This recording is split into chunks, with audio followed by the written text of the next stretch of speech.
श्री हमारी पार्टी के प्रदेश अध्यक्ष और भोपाल से विधायक आदरणीय सम्माननीय श्री पुखराज गर्ग साहब, राष्ट्रीय लोकतांत्रिक पार्टी के प्रदेश अध्यक्ष महिला मोर्चा से और सहाड़ा के चुनावी प्रभारी बहन श्रीमती स्मृता चौधरी जी, पार्टी के युवा मोर्चा के प्रदेश अध्यक्ष मेरे भाई रणदीप जी चौधरी साहब, पार्टी के प्रदेश प्रवक्ता और सहाड़ा के सह चुनावी प्रभारी रोहित गुर्जर जी, राजपाल जी चौधरी, डॉक्टर श्रवण जी, शंकर जी नारोलिया जी जो प्रदेश मंत्री हैं, मोहन जी, माधुराम चौधरी जी जो मेरे प्रभारी हैं, शंकरलाल जी, तमाम मेरी पार्टी के पदाधिकारीगण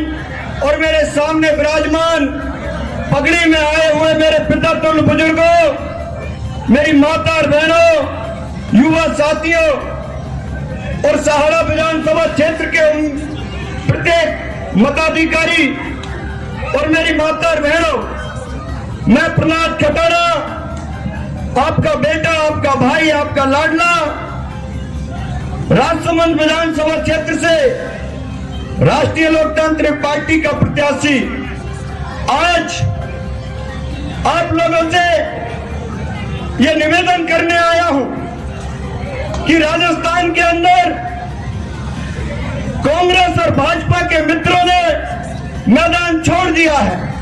यह सबसे बड़ी बात है कि वो मैदान छोड़ करके होटलों में चले गए हैं। उन्होंने सोच लिया है कि राजस्थान की धरती पर अब हनुमान सेना पूरे राजस्थान को जगाने के लिए निकल चुकी है।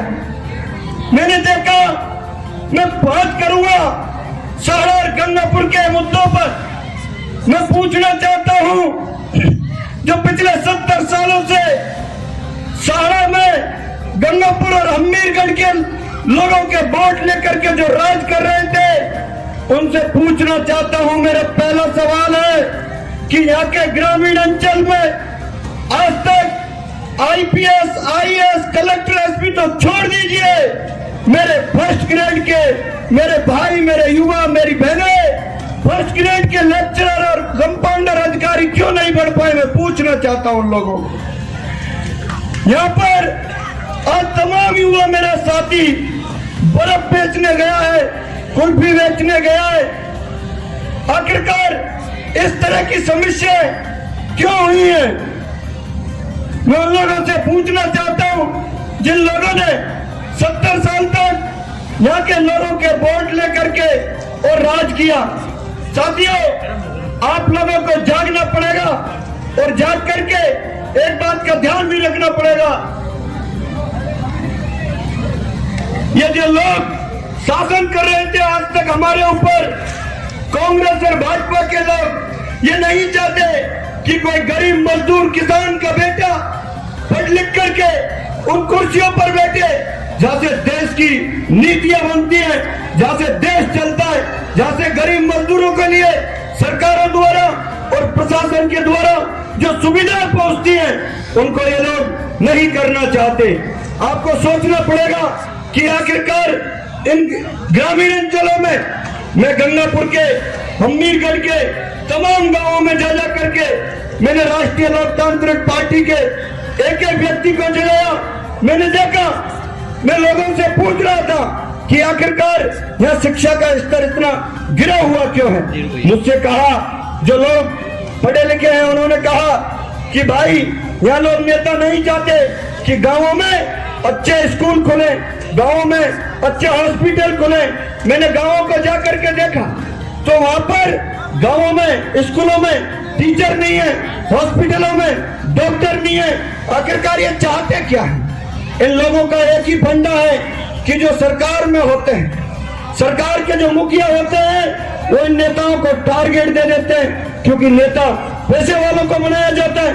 पहली बार राजस्थान की धरती पर आदरणीय हनुमान बेनीवाल जी ने एक गरीब मजदूर किसान के बेटे को, जिसके पास पक्का घर ना हो, गाड़ी घोड़ा ना हो, लेकिन उसकी प्रतिभा को देख करके और प्रहलाद खटाना को राजसमंद से टिकट दे करके ये बता दिया कि ये पार्टी गरीब मजदूर किसानों की पार्टी है, ये कोई पैसे वालों की पार्टी नहीं है।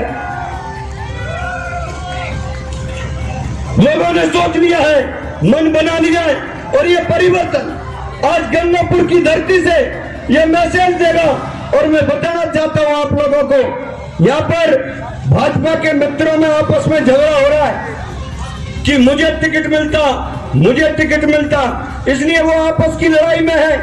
कांग्रेस के लोगों को आपस में ये लग रहा है कि पहले से ही जो लोगों ने 40 साल राज कर लिया, हमने उनके कर्मचारी बनकर के काम कर दिया, उन्हीं लोगों को हमारे ऊपर थोप दिया। आप बताइए, बुजुर्गों का काम आशीर्वाद देने का होता है या हमारे ऊपर राज करने का होता है? ये कौन सी परंपरा पैदा करना चाहते हैं यहाँ पर? ये हमारा आदरणीय हनुमान बेनीवाल जी और राष्ट्रीय लोकतांत्रिक पार्टी का एक ही विचारधारा है कि राजस्थान के अंदर व्यवस्था परिवर्तन हमारा नारा है, और व्यवस्था परिवर्तन साथियों राजनीति में भी होगा।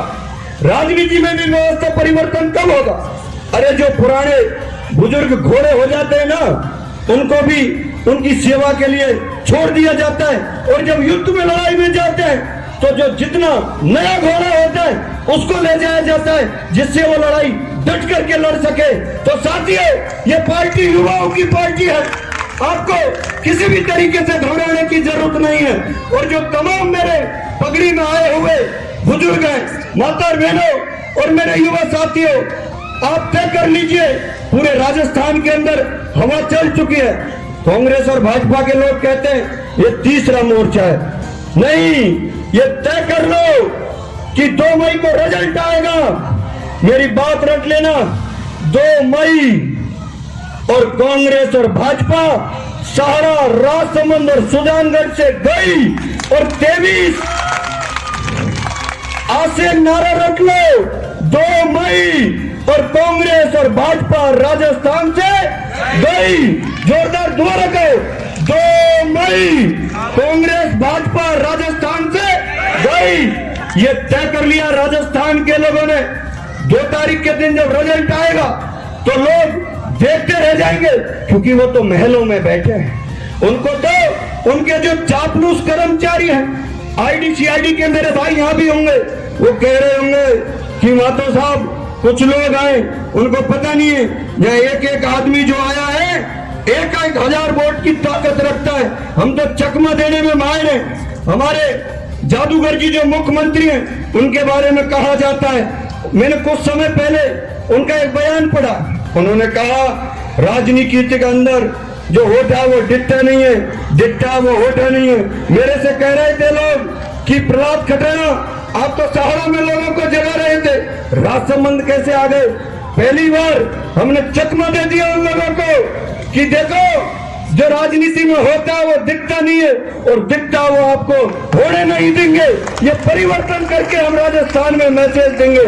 साथियों, मैं आपसे कहना चाहता हूँ, राजस्थान के जवान, किसान, मजदूर, शोषित, पीड़ित सब लोगों ने यह मन बना लिया है कि अब की बार राजस्थान में हनुमान सरकार। मेरे साथ दोबारा नारा दीजिए, अब की बार राजस्थान में, अब की बार राजस्थान में।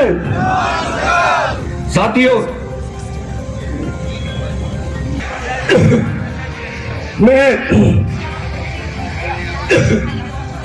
लगातार आपके बीच में लग रहा हूं, और देखिए मैं जो बोलता हूं ना, वो किताबों में पढ़ के और इन मंत्रियों की तरह किसी पीए के द्वारा लिखे गए शब्दों को आपसे नहीं कहता। मैं आपको एक बात कहना चाहता हूं, प्रहलाद खटाना ऐसे घर में पैदा हुआ जहां पर बरसात के दिनों में उन कच्ची दीवारों को लकड़ियों से रोका जाता है। साथियों, मैंने पिछले दिनों में लगातार जिस तरीके से संघर्ष किया है, उस संघर्ष को, प्रतिभा को पहचानने का काम अगर राजनीति में किसी ने किया है तो आदरणीय हनुमान बेनीवाल जी ने किया है। नहीं तो होता क्या है, आज मेरे सामने राजसमंद के अंदर जो कांग्रेस और भाजपा के प्रत्याशी हैं, कांग्रेस के तो आदरणीय तनसुख बोरा जी हैं, जो सब मार्बल व्यवसायी में खलबली मची हुई है। मेरे से कह रहे थे, भाई साहब अगर हमने कांग्रेस के प्रत्याशी भोरा जी को यहाँ से जिता दिया तो वो सबकी दुकानें बंद करके सबकी चाबी जेब में रख लेंगे और पूरी जनता का पैसा लूट के गहलोत जी के खजाने में ले जाएंगे, इसलिए वो तो आज ही मैदान हार गए।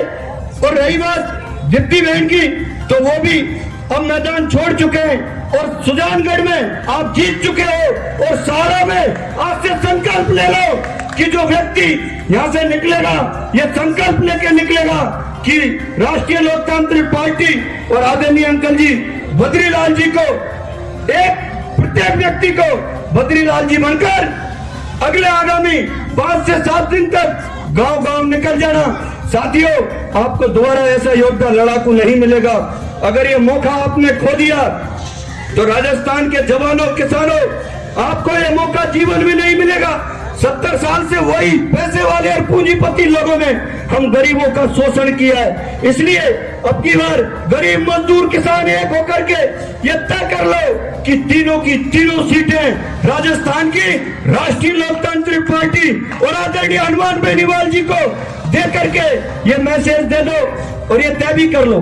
अगर गंगापुर और हमीरगढ़ और सहारा के लोगों को इन सरकारों से अगर सेवा करवानी है, अगर आपको जो काम पिछले दशकों में नहीं हुए 2.5 साल में करवाने हैं तो वोट राष्ट्रीय लोकतांत्रिक पार्टी को दो, क्योंकि 2023 के लिए ये दरवाजों को खटखटाएंगे, ये कहेंगे हमसे गलती हुई थी, हमने आपकी सेवा नहीं की। और आपको एक ऐसा योद्धा यहाँ से मिल रहा है जो घर घर जाकर के आपकी सेवा करेगा।